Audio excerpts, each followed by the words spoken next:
할렐루야. 아멘. 우리 좌우에 계신 분하고도 우리 한번 이렇게 인사하겠습니다. 사랑하고 축복합니다. 사랑하고 축복합니다. 오늘 말씀은 예수님께서 이 세상에 오신 이유를 밝히고 있습니다. 예수님이 이 땅에 오신 이유는 자신의 뜻을 이루기 위해서가 아닙니다. 예수님을 이 땅에 보내신 하나님의 뜻을 행하기 위해서 세상에 오셨습니다. 38절입니다. 내가 하늘에서 내려온 것은 내 뜻을 행하려 함이 아니요 나를 보내신 이의 뜻을 행하려 함이니라. 아멘. 하나님의 뜻을 한마디로 말하면 예수님을 믿는 사람들에게 영생을 주시는 겁니다. 자, 하나님의 뜻이 뭐라고요? 예수님을 믿는 사람들에게 영생을 주시는 것이 하나님의 뜻이다라는 거죠. 40절 상반절입니다. 내 아버지의 뜻은 아들을 보고 믿는 자마다 영생을 얻는 이것이니. 아멘. 영생은 영원한 생명입니다. 단순히 시간적으로 끝없이 길게 사는 것이 아니다라고 말씀을 드렸어요. 하나님과 예수 그리스도를 인격적으로 알고 하나님과 이 부자 관계가 되어서 아버지와 자녀 관계가 되어서 교제하며 영원히 사는 것이 영생의 삶이다라고 이렇게 말씀을 드렸습니다. 하나님의 뜻은 사람들이 예수님을 믿고 영생을 얻는 겁니다. 이것을 통해서 우리가 알 수 있는 중요한 사실들이 있습니다. 첫째는 하나님을 떠나 죄를 지으며 영생 없이 사는 사람들에게 이 영생이 필요하다라는 거예요. 둘째는 하나님께서 사람에게 주실 수 있는 가장 가치 있는 선물이 영생이라는 사실입니다. 사람들은 돈, 권력, 외모의 가치는 잘 알고 있습니다. 그러나 영생의 가치는 잘 모른다라는 거예요. 그러니 하나님께 뭘 구합니까? 돈과 권력과 외모는 이렇게 구하잖아요. 근데 영생은 구하지 않는다. 영생을 구하고 소원하거나 얻을 생각조차 하지 못한다라는 거죠. 사람은 가치를 잘 모릅니다. 어떤 것에 대해서 그 가치를 잘 모른다라는 거예요. 우리나라의 그 낚시 인구가 얼마나 되는지 아십니까? 낚시 있죠. 낚시, 고기를 잡는 낚시. 2020년을 기준으로 한 800만에서 1000만 정도가 낚시 인구다라고 합니다. 그러니까 1년에 3번 정도 이상 낚시를 가는 사람을 통계로 잡은 거예요. 그런 사람이 몇 명이라고요? 800만 명에서 800명도 아니고 8,000명도 아니고 800만에서 1000만 정도가 된다라는 거예요.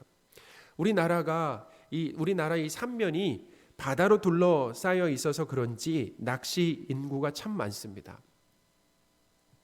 저도 낚시 인구가 이렇게 많은 줄은 몰랐어요. 그런데 저는 낚시를 하고 싶은 그 생각이 전혀 들지 않습니다. 이렇게 인구가 많다라고 하는데, 그리고 낚시 인구가 늘어나고 있다라고 하는데, 낚시 경험도 없고 누군가 저에게 낚시를 권한 사람도 없고, 물론 뭐도 없을까요? 낚싯대도 없습니다. 그러니까 낚시의 즐거움과 가치를 전혀 모르는 거죠. 재미를 모르는 거예요. 제가 낚시의 이 가치를 모른다라고 해서 낚시가 가치 없는 것은 아니죠. 이미 많은 사람들이 낚시의 재미에 푹 빠져 있고 취미생활로 낚시를 중요하게 생각하고 있습니다. 제가 낚시의 가치를 모르는 겁니다. 그런데 이 낚시의 가치를 모른다라고 해서 우리 생명이나 삶에 지장이 있는 것이 아니다라는 거죠. 사실 낚시의 가치를 몰라도 우리가 살아가는데 상관이 없다라는 거예요.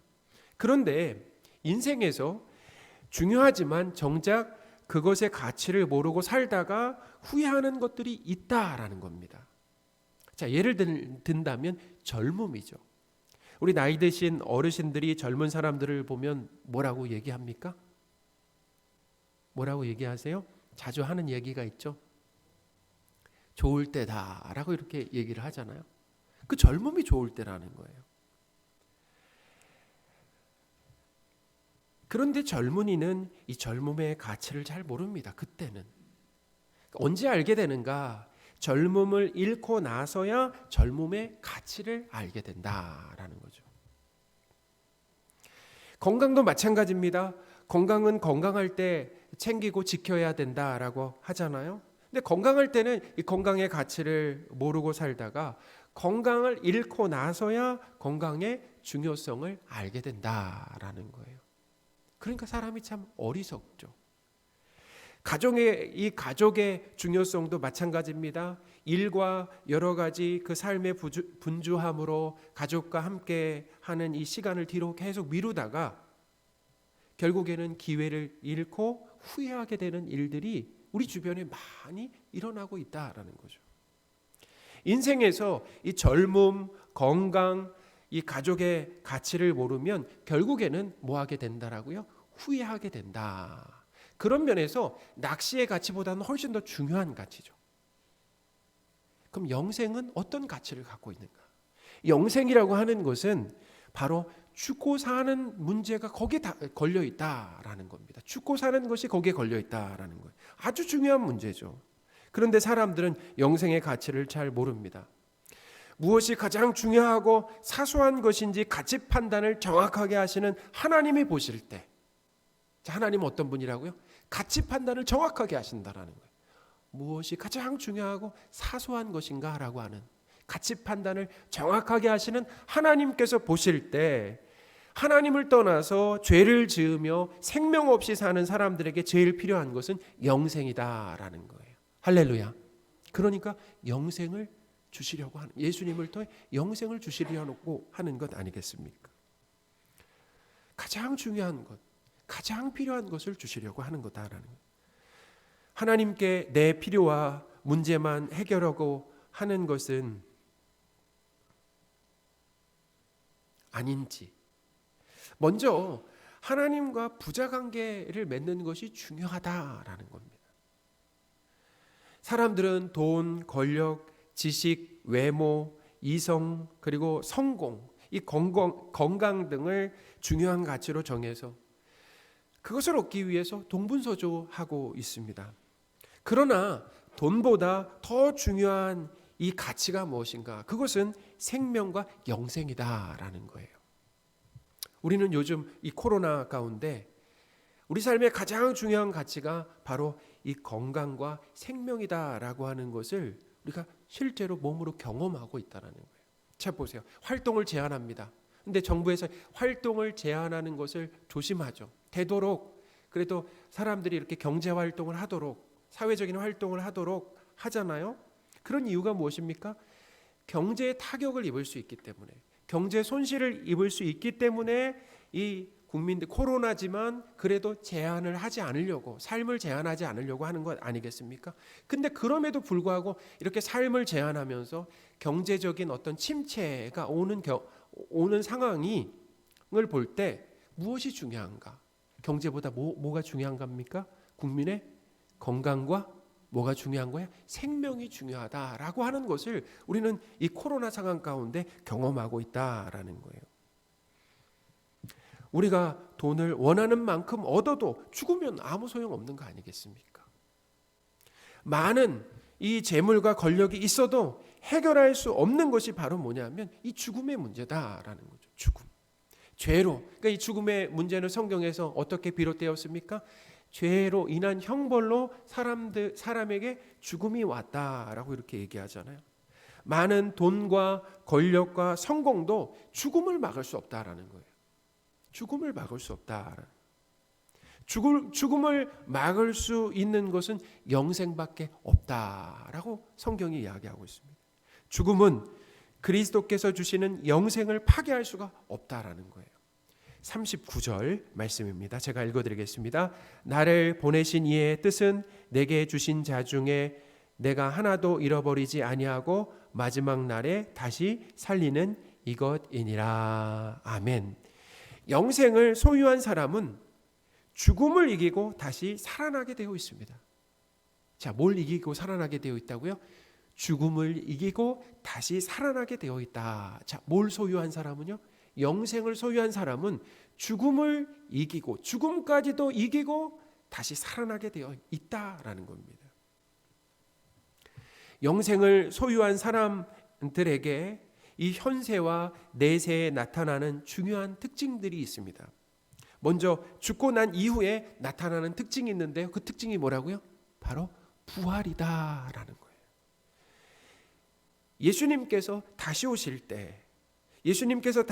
때 하나님의 자녀들을 다시 살리신다라고 말씀하셨어요. 이것이 부활입니다. 예수님이 재림하실 때 선한 사람, 선인과 그리고 악인들 모두가 부활을 하게 됩니다. 성도는 완성되고 영원한 하나님의 나라, 곧 천국에 들어가기 위해서 부활합니다. 비신자들, 곧 악인들은 심판을 받기 위해서 부활한다라는 거예요. 요한복음 5장 29절 말씀입니다. 우리 한번 같이 읽어보겠습니다. 선한 일을 행한 자는 생명의 부활로, 악한 일을 행한 자는 심판의 부활로 나오리라. 아멘. 사랑하는 성도 여러분, 이 세상의 그 삶으로 우리의 인생이 끝나는 것이 아니다라고 하는 것을 기억하시기 바랍니다. 이 땅에서의 삶과 죽음 이후의 삶을 비교하면 이 땅에서의 삶은 영에 가깝다라는 거예요. 영에 가깝다라는 거죠. 그러니까 어떤 의미가 있습니까? 그만큼 이 땅에서의 삶은 아주 짧은 시간 이 땅에서 우리가 머물게 된다라는 거예요. 이 땅에서의 삶보다 죽어서 맞이하는 그 삶이 훨씬 더 어때요? 길다라는 거죠. 영생을 소유했느냐 하지 못했느냐에 따라서 죽음 이후의 삶이 결정된다라는 거예요. 얼마나 중요합니까? 그러니까 영생이라고 하는 것이, 영생을 소유한 자는 죽음 이후에 완성된 하나님의 나라에서 하나님과 영원히 살게 되지만, 영생을 소유하지 못한 사람은 영원한 그 벌을 받으며 이제 살게 된다라는 거죠. 영생의 가치는 이렇게 중요합니다. 영생을 소유한 사람에게 나타나는 또 이 현세적인 특징이 있다라는 거예요. 현세, 영생을 소유한 사람들에게 어떤 특징이 있는가라고 하는, 이 땅에서 예수님의 그 보호를 받으며 살게 된다라는 거예요. 그러니까 영생을 소유한 사람들을 누가 보호하신다고요? 예수님께서 보호하신다라는 거죠. 자, 39절을 다시 한번 읽어보겠습니다. 나를 보내신 이의 뜻은 내게 주신 자 중에 내가 하나도 잃어버리지 아니하고 마지막 날에 다시 살리는 이것이니라. 아멘. 내세에는 부활을 경험하게 되는 것이고, 그래서 하나님의 나라에서 영원히 사는 것이고, 그리고 이 땅에 있을 때는 하나님께서 하나님의 뜻이 뭐라고요? 예수님을 통해서 그 영생을 소유한 자들을 하나도 잃어버리지 않는다라고 이렇게 말씀하셨잖아요. 그러니까 사람들을, 영생을 소유한 사람들을 하나도 잃어버리지 않는다라고 하는 뜻은 뭐냐면, 이 땅에서 성도들을 견고하게 붙드시면서 안전하게 지키신다라고 하는 의미가 거기 있다라는 겁니다. 그러니까 영생의 삶은 죽음 이후에 나타나는 것이, 죽음 이후에만 나타나는 것이 아니다라는 거예요. 현세에서 곧 이 땅에서도 영생의 삶을 경험할 수 있다라는 거죠. 믿는 자는 영생을 이미 가진 겁니다. 우리 47절인데, 우리 47절 같이 한번 읽어보겠습니다. 진실로 진실로 너희에게 이르노니 믿는 자는 영생을 가졌나니. 아멘. 돈과 높은 권력이 좋지만 코로나 상황에서 우리를 지킬 수 없다라고 하는 것이 드러났습니다. 그렇죠? 돈과 높은 권력 좋잖아요. 근데 코로나 상황에서는 많은 돈을 가지고 있어도, 높은 권력을 가지고 있어도 이 코로나 상황 가운데 그것이 우리를 지킬 수 없다라고 하는 것. 그러니까 죽음이라고 하는 것이 얼마나 강력한가라고 하는 것. 그 죽음 앞에 많은 돈과 높은 지위가 아무 소용이 없다라고 하는 것을 지금 코로나 상황 가운데서 우리가 경험하고 있잖아요. 사랑하는 성도 여러분, 예수님이 어떤 분이십니까? 예수님이 영생을 소유한 자들을 지키신다, 견고하게 붙드신다라고 말씀하셨는데, 예수님은 이 코로나 상황 가운데서도 우리를 안전히 지키실 수 있는 분임을 믿으시기 바랍니다. 그러니까 우리가 뭘 믿고 의지해야 되는가라고 하는 것을 알 수 있는 거 아니겠습니까? 돈과 그리고 높은 지위라고 하는 것 믿을만 하지만 코로나 상황 가운데 죽음 앞에 아무 소용이 없다라고 하는 것을 우리가 보고 있다라는 것.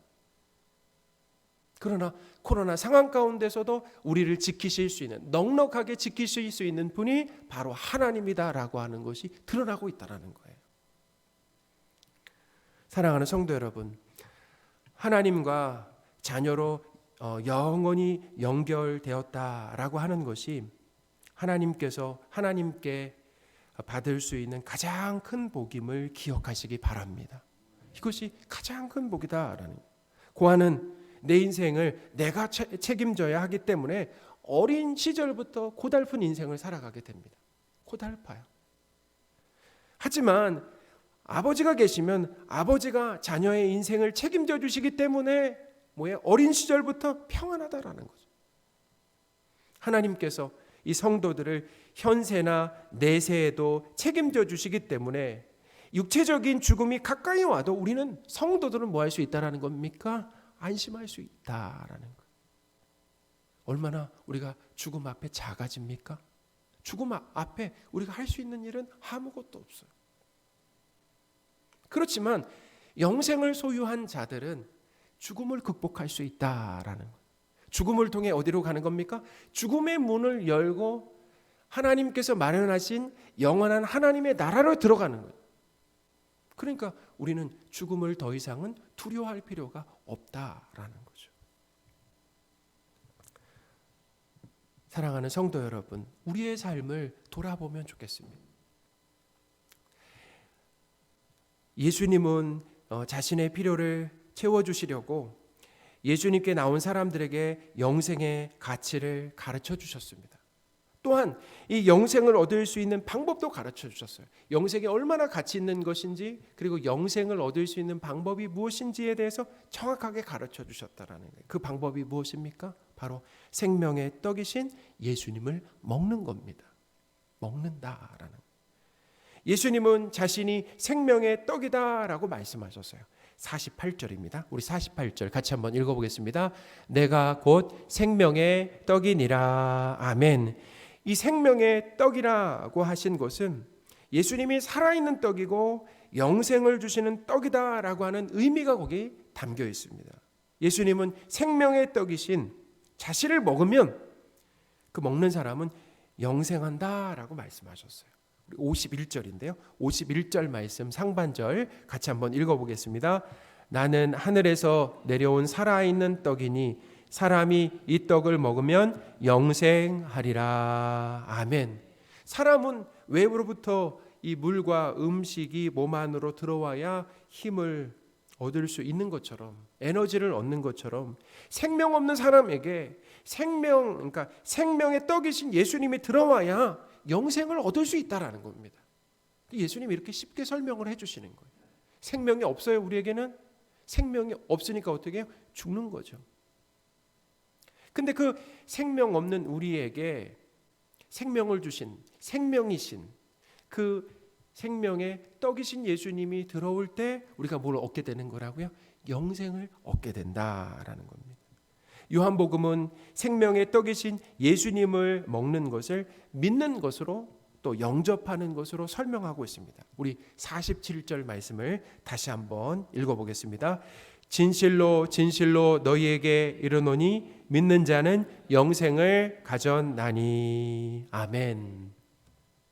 사랑하는 성도 여러분, 영생을 얻는 길은 생명의 떡이신 예수님을 먹으며 믿는 것임을 기억하시기 바랍니다. 영생을 얻는 길, 생명의 떡이신 예수님을 먹는 것, 그것은 뭐라고요? 믿는 것이다라는 거죠. 예수님을 통해 내 필요와 욕심을 채우기 위한 신앙생활에 머물러서는 안 된다. 여기서 머무르는 사람이 많다라는 겁니다. 여기서 머물러서는 안 되고 예수님을 믿고 영생을 얻어 하나님께서 우리의 아버지가 되신다라고 하는 것. 하나님께서 예수님으로 인해서 하나님과 우리가 관계 맺음이 일어나는 거 아니겠습니까? 요한복음 1장 12절에도 영접하는 자 곧 그 이름을 믿는 자들에게는 하나님의 자녀가 되는 권세를 주셨으니 할렐루야. 예수 그리스도를 통해서 우리가 하나님의 자녀가 되는 겁니다. 예수님을 믿고 영생을 얻어 하나님께서 우리 아버지가 되신다라는 것에 그 기쁨과 평안, 우리가 그 기쁨과 평안을 느끼고 계십니까? 사랑하는 성도 여러분, 예수님을 믿고 영생을 얻으시고 영생의 삶을 이 땅과 내세에 마음껏 누리시는 저와 여러분이 되셨으면 좋겠습니다. 아멘.